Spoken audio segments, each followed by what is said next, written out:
On my 28th birthday, my phone stayed silent. No call from my mom, no quick text from my dad, not even a lazy Facebook post from my family.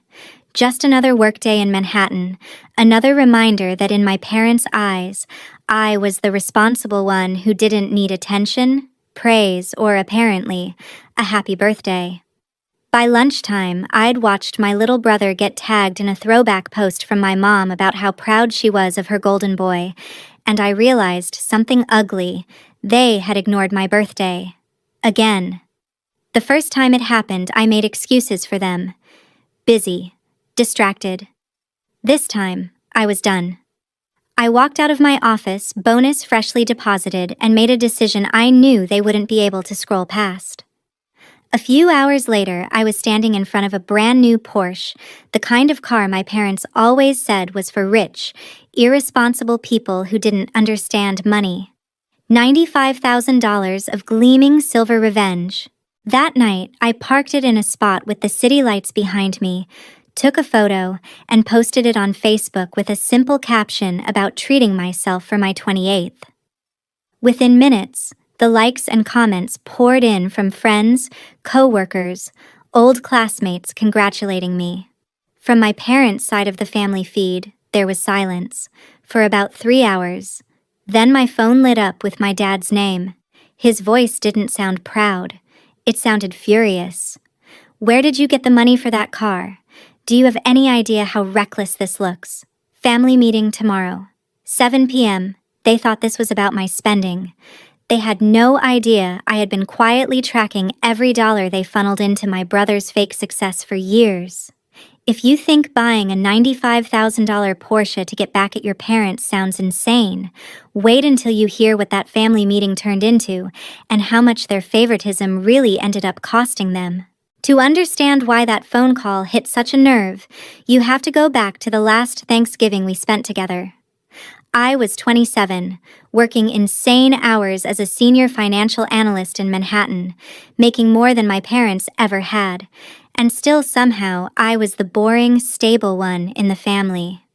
The star of the show was my little brother, Ethan, 26, the so-called visionary behind a wellness app that, as far as I could tell, existed mostly as mood boards and buzzwords on his LinkedIn.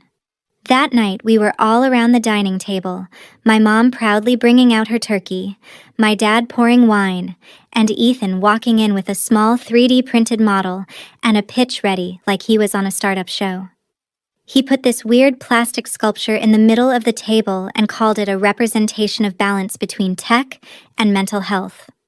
My dad slapped him on the back and said, "Son, this is the future.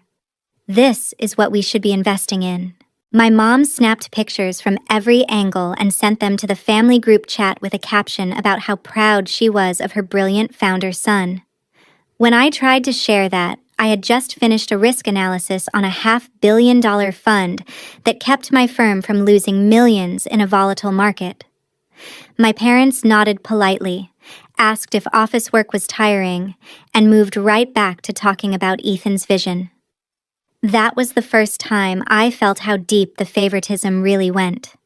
I kept telling myself it was just a phase, that adults would eventually care about actual results instead of flashy ideas, but the numbers started bothering me. Ethan was supposedly running a promising startup, working out of a fancy co-working space in Brooklyn, flying to conferences, paying for marketing, but he had no investors, no real customers, and somehow never seemed stressed about rent. A few months later, at a networking event in Midtown, I was chatting with a VC named Marcus when Ethan's accelerator came up. I mentioned it casually, expecting praise about how exclusive it was. Marcus laughed into his latte and said, "Oh, that place. It is basically a vanity accelerator. Startups pay through the nose to sit in pretty offices and post pictures that look successful. They brag about mentors and demo days, but almost no one raises real money." I remember my stomach dropping while I kept my face neutral. On my way home that night, I replayed every time my parents had called Ethan a genius and talked about how they were supporting his dream. If he was paying for that accelerator out of pocket, he was burning money. If he was not, someone else was. As a finance person, I do not ignore patterns. Around that time, my dad had asked me to help him switch some of their accounts to online statements because the paper clutter stressed my mom out. That meant I knew exactly which bank he used and how their transfers showed up. I did not need passwords to put together a picture. I watched amounts and timing. I noticed regular transfers hitting Ethan's account on the first of every month.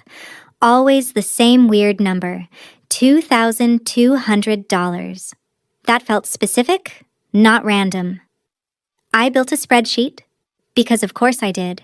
$2,200 every month for 24 months. $52,800 in total, just in direct transfers labeled living support and business expenses.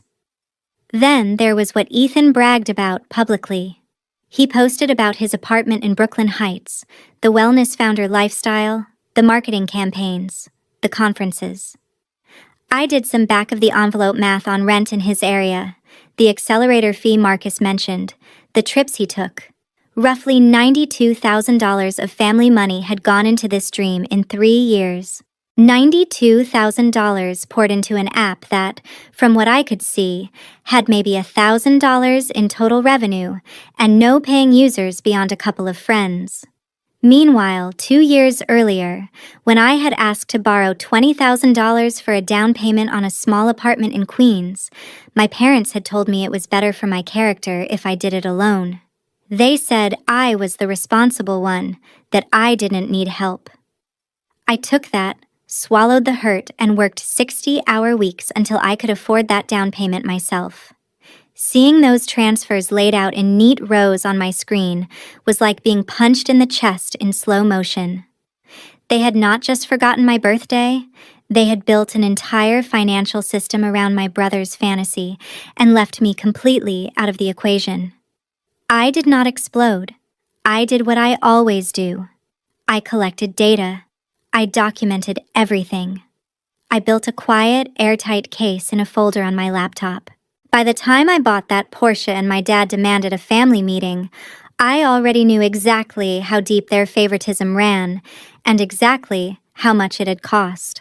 The crazy part is, the plan to buy the Porsche did not start from some impulsive fantasy. It started like everything else in my life does, with a spreadsheet and a number on my pay stub. 2 weeks before that Facebook post, the bonus from the $500 million fund I had helped save finally hit my account. $80,000. After taxes, after deductions, still more than my parents' annual income when I was a kid. I remember staring at the number on my screen in my Manhattan apartment, feeling this weird mix of pride and bitterness. I had done this. No one had co-signed. No one had floated me. No one had believed in me the way they believed in Ethan. And yet, here I was, the one person in the family who could drop 5 figures without asking anyone for help. The day after my silent birthday, I met my coworker and unofficial mentor, Lisa, at a small coffee shop near Wall Street. Lisa is one of those women who looks like she stepped out of a finance magazine feature. Sharp blazer, sharper eyes, immigrant parents, zero tolerance for bullshit. She had been the first person I ever told about the bank transfers, the accelerator, the $92,000 hole my parents had dug to keep my brother's dream on life support. When I told her they had forgotten my birthday again while wiring him another monthly transfer, she set her coffee down and just stared at me for a second. "So let me get this straight," she said. "They refused to lend you $20,000 for a real asset but have sent over $90,000 to subsidize a fake founder lifestyle and a vanity accelerator. And now they are mad that you bought a car with your own bonus." When she put it that way, it sounded insane. I laughed, but it was that tight, angry kind of laugh that does not feel good. "I do not want to just yell at them," I said. "Yelling never works. They just call me dramatic and go back to worshiping him. I want them to actually see it." Lisa nodded slowly, like she was weighing a trade. "Then make sure they cannot ignore you. Something visible. something they cannot explain away as luck or coincidence. She leaned in. You know what rich, irresponsible people who do not understand money buy, according to your parents, a Porsche. The word landed in my chest like a challenge. It was stupid and symbolic, and completely logical at the same time. We pulled up some dealer apps, checked my credit, ran numbers like we were modeling a new portfolio. I could pay off my existing small car loan, put $60,000 or $65,000 down, finance the rest at a low rate, and my monthly payment would still be comfortable on my salary. It would be a flex, but not a reckless one. By the time we finished our second coffees, we had an appointment at a dealership in Long Island. The salesman there looked almost surprised when I handed over my income verification and credit history. He kept glancing between the numbers and me, like he was trying to reconcile the Porsche stereotype with the woman in front of him who had a binder full of questions about residual values and interest rates. When he asked what had brought me in, I smiled and said, "My family thinks only my brother's fantasies are worth investing in." I decided it was time to put some money into my own reality. The Porsche Macan S they showed me was ridiculous in the best way. Silver metallic, leather interior that still smelled like a factory, 400 horsepower, 0 to 60 in 4 seconds. I ran my hands along the steering wheel and felt something settle inside me. I put $65,000 down on the spot, structured the rest with a low-interest loan, and watched the salesman try not to look impressed as I signed. While I was finishing paperwork, Lisa was on her laptop in the waiting area, digging deeper into Ethan's accelerator.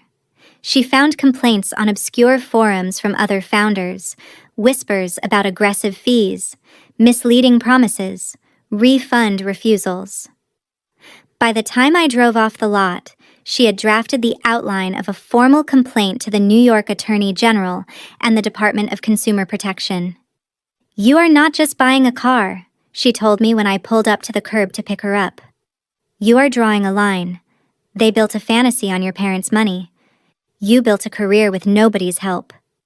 Now you are going to park that difference right where they cannot pretend not to see it." As I merged onto the highway back toward the city, the skyline came into view through the windshield of my brand new $95,000 Porsche, and for the first time, I felt like I was not just reacting to their favoritism. I was setting the terms. The car was more than a toy.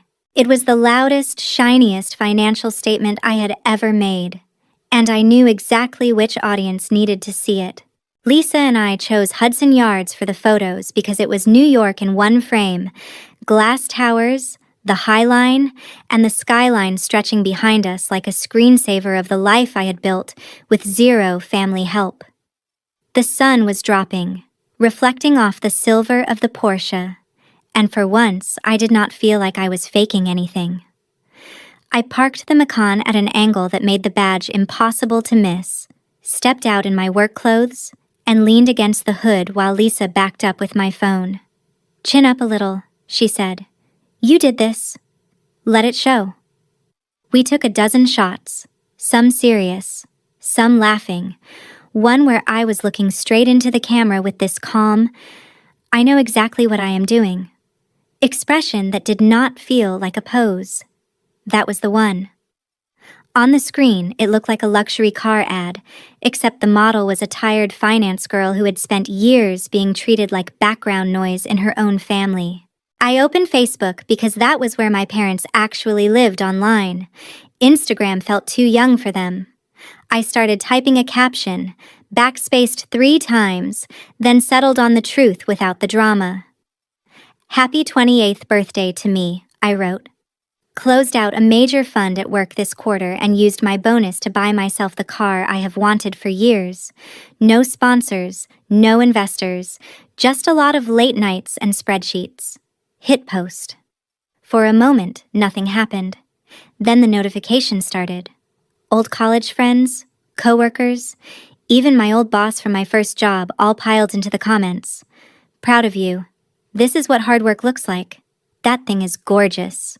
One guy from my department joked about needing a ride to the office now. I smiled at the screen, thinking how strange it was that the people who actually saw my effort every day celebrated me more than the people who raised me. I checked the list of viewers. My mom had seen the post. So had my dad. No likes, no comment, no call. Lisa glanced over my shoulder. "Give them time," she said dryly. "They are probably doing the math." We went back to my place, ordered takeout, and while I half-watched a show, Lisa sat at my kitchen table tightening up the complaint against Ethan's accelerator, adding dates and dollar amounts I had pulled together. When she finally hit submit to the state site, she turned her laptop toward me like a tiny ceremony. "Paper trail begun," she said. "Now we see what they do with it." It was almost midnight when my phone lit up with my dad's name. I felt my chest tighten, not because I was scared, but because I already knew exactly how this was going to sound. I put it on speaker and set it on the table so Lisa could hear.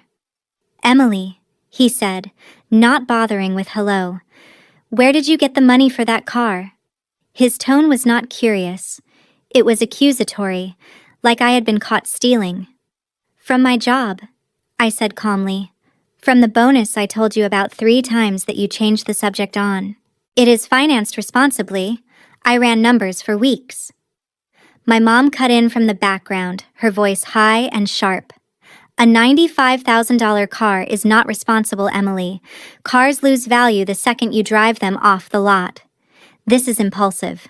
This is what people who do not understand money do." I stared at the Porsche keys on my counter and felt something in me harden. "Less impulsive," I said slowly, "than sending $92,000 over 3 years to prop up a startup that makes $1,000 a year in revenue." There was a long silence. I could practically hear them replaying my words, trying to figure out how I knew that number. My dad cleared his throat. "We are not talking about your brother right now," he snapped. "We are talking about you, about the example you are setting. You cannot just make huge purchases without consulting your family." That line almost made me laugh. "I am 28, I said. "I live alone. I pay my own bills. You do not get consulted on my financial decisions. You never have, unless it was to tell me no."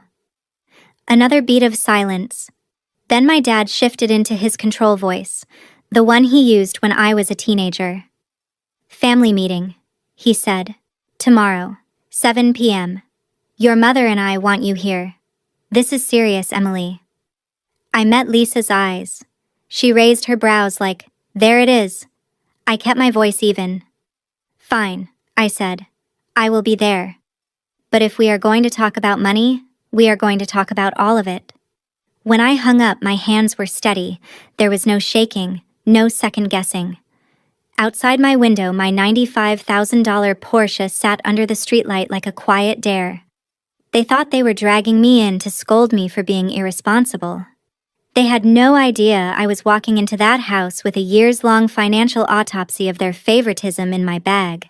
The next evening, I pulled into my parents' driveway 10 minutes early, the Porsche engine purring low as I shut it off. Their house in New Jersey looked exactly the same as it had my whole life. Neat lawn, wreath on the door, the kind of place people point at and say, "That looks like a nice, stable family." I sat for a second with my hands on the wheel, feeling the weight of the folder in my bag. Numbers, transfers, screenshots, a printout of my spreadsheet. Facts, evidence. I rang the bell and my mom opened the door with that tight smile she uses when she wants to pretend everything is fine. "You made good time," she said, eyes flicking past me to the driveway. She saw the Porsche. Her smile faltered, then snapped back into place. Inside, my dad was standing by the fireplace like he was about to give a speech, arms crossed, jaw set. Ethan was on the couch, looking like he hadn't slept. I dropped my bag by the chair and sat down, waiting for them to start. My dad did not waste time. "Emily," he said, "this car situation is completely out of control. We raised you to be responsible. Buying a $95,000 vehicle on a whim is not responsible." I let that land, then asked, "Who told you it was on a whim?" I showed him the folder. I have been researching this purchase for months. I ran scenarios. I checked depreciation curves. I compared interest rates. This isn't a TikTok impulse buy. My mom frowned, hugging her arms around herself. "We are just worried," she said. "This is not like you. You are supposed to be the sensible one. People are going to see this online and think you are reckless, or in some kind of trouble." Behind her, Ethan shifted uncomfortably. He cleared his throat. "Speaking of trouble," he said. There was a weird tone in his voice. "Some investigator called me. About the accelerator. About my business. They had all these numbers, fees, names of other founders." He looked at me like he already knew. "Did you do something, Emily?" My dad turned on me, eyes narrowing. "Did you talk to someone about your brother's program?" he demanded. "This is his career. We have invested time and money in his future. You do not get to sabotage that because you are feeling insecure." There it was. Sabotage. Insecure. The script they always pulled out when I dared to question the golden child narrative. I took a breath and opened the folder, spreading the papers out on the coffee table like cards. "I did not sabotage anything," I said. "I reported a predatory business model that has been draining this family for years. And I am done pretending I don't see the numbers." My mom's hand flew to her mouth when she saw the bank logos. My dad leaned forward, squinting. "What is this?" I pointed to the first page, a simple chart. "This is a breakdown of the transfers you have been sending Ethan for the last 2 years," I said, keeping my voice level. $2,200 on the first of every month, labeled living support and business expenses. 24 months. That alone is $52,800. My dad sputtered. "We help him with cost of living," he said. "Rent is expensive. Growing a business is expensive. That is what parents do. They support their kids' dreams." I slid the next page forward, the one where I had added lines for rent in Brooklyn Heights. Estimated accelerator fees at $2,000 a month. Travel. Marketing. "Sure," I said. "So let's look at what that support actually adds up to. Between the direct transfers and what you have told me you have covered over the phone, you are at roughly $92,000 over 3 years. $92,000 into a startup that has made maybe $1,000 in actual revenue from what I can see." My mom shook her head like she could just dislodge the information. "That cannot be right," she whispered. "We do not have that kind of money to throw around." "Exactly," I said quietly. "You don't. But you did it anyway. For him?" I flipped to the last page, the one that hurt me most to even look at. 2 years ago, I asked to borrow $20,000 for a down payment on a condo in Queens. A real investment. A place to live. You told me it would be better for my character if I did it alone. My dad winced. "That is not fair, Emily. You were already stable. You had a good job. You didn't need help the way he does." I met his eyes. So stability is punished and irresponsibility is rewarded. That is the lesson. My mom snapped, "We are not punishing you. You have always been so independent. You never asked for anything. You didn't need us." He did. I let out a breath that tasted like every birthday card that never came and every dismissive nod at my promotions. "I did ask," I said. "I asked for that loan and you said no. I called you from the office when my boss offered me the fun project, and you changed the subject to Ethan's latest idea. I sent you my promotion email and you replied with a thumbs up and then 10 messages about his demo day." My voice started to shake, not with tears, but with finally saying it out loud. "You built an entire financial system around his fantasy and left me to build my reality alone." Ethan slammed his hand on the table, eyes bright with anger and fear. "This is not just about money," he shouted. "That accelerator gave me connections, mentors. They told us we were on the verge of a big round before this stupid investigation. You ruined everything because you are jealous. I turned to him. Do you know what a vanity accelerator is, Ethan? They make you pay for the illusion of progress, and you dragged Mom and Dad into it as your personal investors. If anyone ruined anything, it is the people who sold you that dream and the people who refused to look at the fine print. My dad pointed a finger at me. Enough, he barked. You do not talk to your brother like that in this house. This attitude, this resentment, it is exactly why we worry about you suddenly flashing money around. A Porsche, Emily. That is the kind of thing drug dealers and lottery winners buy. Lisa would have laughed at that. I didn't. I stared at my father, at the man who had handed his son almost $100,000 without a real business plan, and called my well-researched purchase the reckless one.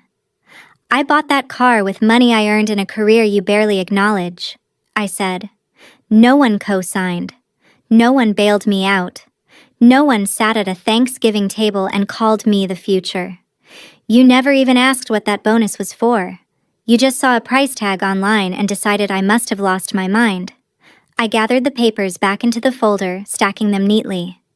Here is what is actually reckless, I said, sending $92,000 to an unprofitable startup while telling your daughter she needs to toughen up and do everything on her own, ignoring every achievement she has because it does not fit your favorite story.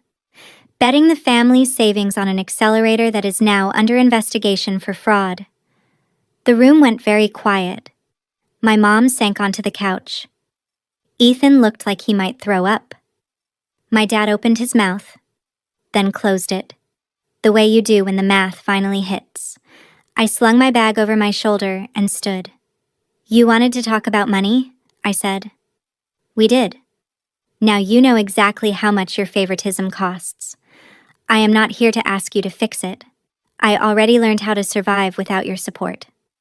I am here to tell you that from now on, I am done paying the emotional price for decisions you made. I walked to the door, my mom's voice small behind me. Emily, wait. We can talk about this? We didn't know. I paused just long enough to say, you didn't want to know. There is a difference. Then I stepped outside into the cool night air. The Porsche sat in their driveway, sleek and out of place next to their aging sedan. A shiny, undeniable symbol of the life I had built while they were busy funding a fantasy.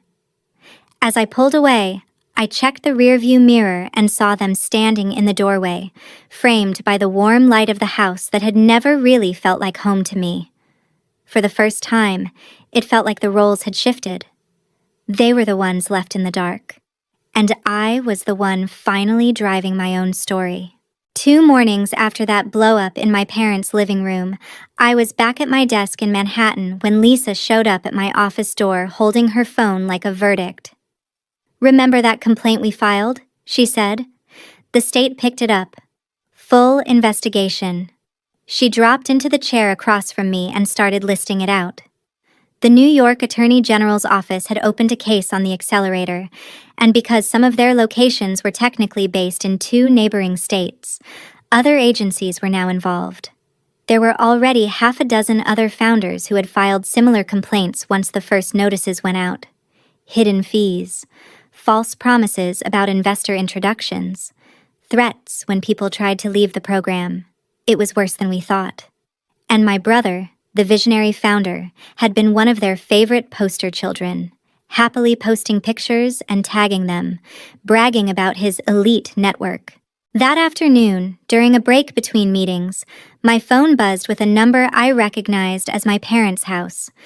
I let it go to voicemail. A minute later, my dad called my cell directly. His voice was not furious this time. It was scared. Emily, he said, they came to talk to your brother. Investigators. They say he might have to come in again with a lawyer. They say he referred other startups. That he was like an ambassador. They used the word conspiracy. Do you know what kind of trouble he could be in? I closed my eyes for a second. picturing Ethan proudly dragging his friends into that shiny office, telling them it was the big break they had been waiting for. "I did," I said. "That is why I reported it. Because this is not just bad luck. It is systemic. And you poured almost everything you had into it." There was a long pause. "You did this," my dad finally said, his voice breaking a little. "If you had a problem, you could have come to us. Instead, you went to the government. They could ruin his life." I felt a spark of anger, cold and clean. "You are right," I said. "Someone could ruin his life. The people who sold him a lie for $2,000 a month, the people who convinced you to bankroll it while ignoring every red flag, or the people who refused to listen when I warned you. Do not put this on me, because I was the only one willing to say the truth out loud." Another pause, then the inevitable ask. "We need to meet again," he said. "Tonight. We need to talk about lawyers. Please, Emily. For your brother. For the family." I almost said no on the spot, but a part of me wanted the record to be crystal clear, so I agreed. That evening, when I walked back into the house, the energy was completely different from the last time. No lectures queued up, no performative anger, just fear.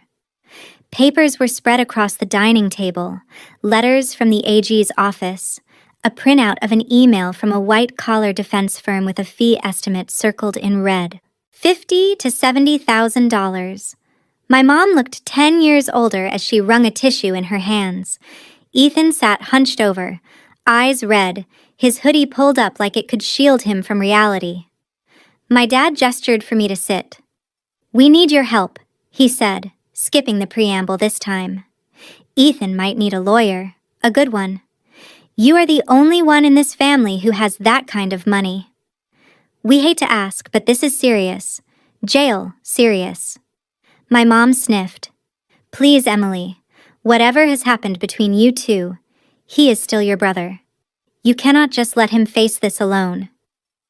I looked at the fee estimate, then at Ethan, then at the two people who had written check after check for his dream without ever once asking for a business plan. A week ago, I might have caved, used my savings, told myself it was my duty. Now, the clarity I felt was almost shocking. "I am not letting him face it alone," I said.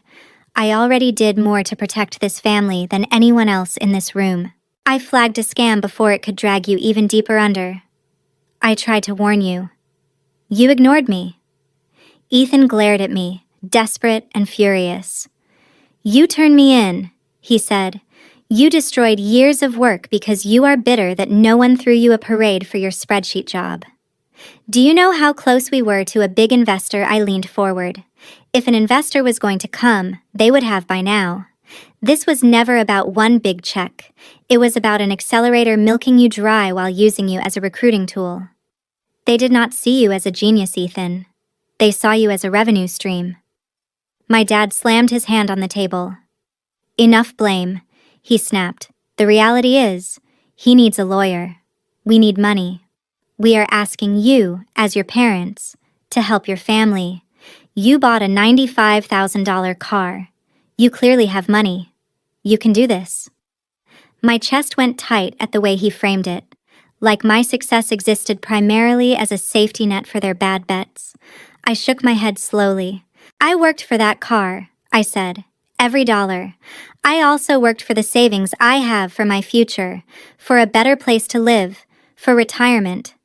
I am not going to drain that to bail out a situation you created by refusing to question a fairy tale." My mom whispered, "How can you be so cold, Emily?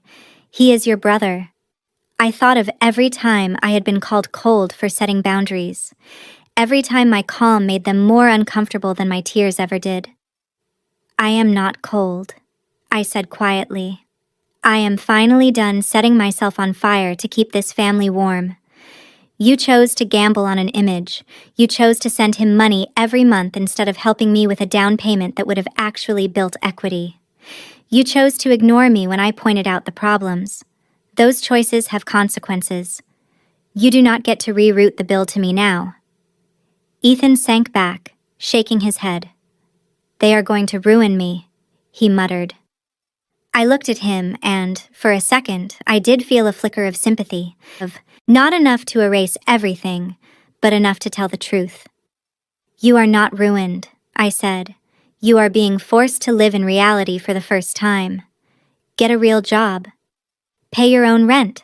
Hire a public defender if you cannot afford a private one. Learn something from this." My dad stood up, as if height could change my mind. "So that is it," he said. "You are just going to walk away." I stood too, my chair scraping softly against the hardwood. "No," I said. "I walked away a long time ago.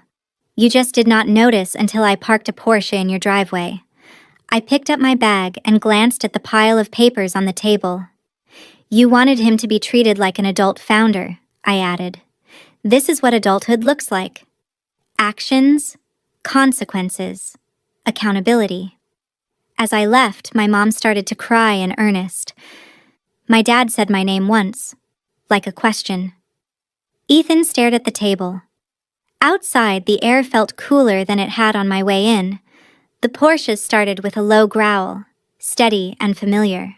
Driving away this time did not feel like an escape. It felt like the end of a test I had been taking my whole life, one where the answer key had finally been rewritten in my favor. 2 years later, I pulled the same silver Porsche into a different driveway, this time in front of a glass and steel building in downtown Manhattan, with my firm's logo on it and my new title etched on my keycard: Vice President of Risk and Portfolio Strategy. The girl who once got her achievements brushed off at the Thanksgiving table now sat in rooms where people actually listened when she spoke. I had moved out of my starter condo in Queens into a place that looked out over the East River, paid for with a second, much larger bonus and equity that I had negotiated myself. No cosigners, no quiet resentment, just work and results. The accelerator did not survive the investigation. Within a year of that first complaint, the state forced them to shut down. Their founders were charged with fraud, and a handful of other things I do not pretend to fully understand, but I do know they will not be selling false hope to anyone else for a while. The headlines were small, buried in the business section, but I screenshotted them anyway and saved them in the same folder where I had kept my original spreadsheet. A quiet, private reminder that I had been right to trust what the numbers were screaming at me. Ethan did not go to prison, but he did not walk away untouched either. He took a plea deal, ended up on probation for 2 years, mandatory financial education classes, and a requirement to pay back a portion of the money he had taken from a few of the other founders he had recruited. The judge called it a wake-up call. For once, I agreed with some authority figure in his life.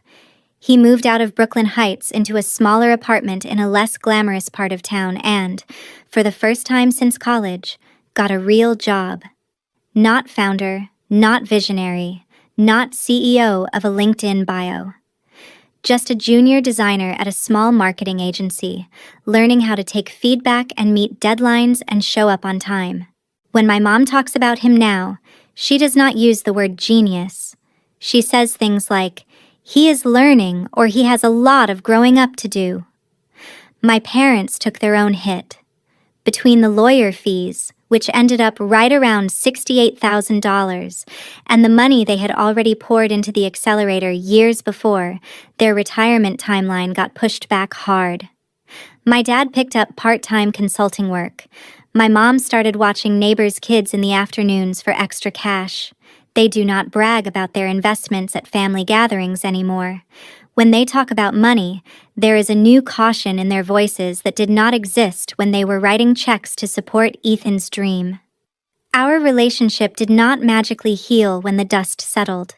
There was no big tearful apology, no hallmark moment where everyone hugs and everything goes back to normal.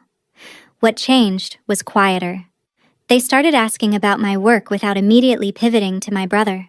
My mom began texting me on my birthday before Facebook reminded her. My dad, the man who once called my car a reckless stunt, asked me one day how I had structured my retirement accounts, and listened all the way through my answer. I forgave some things slowly and kept other scars as boundaries. I go to dinner once a month. I leave when conversations turn into guilt trips. I do not offer money. I do not co-sign decisions.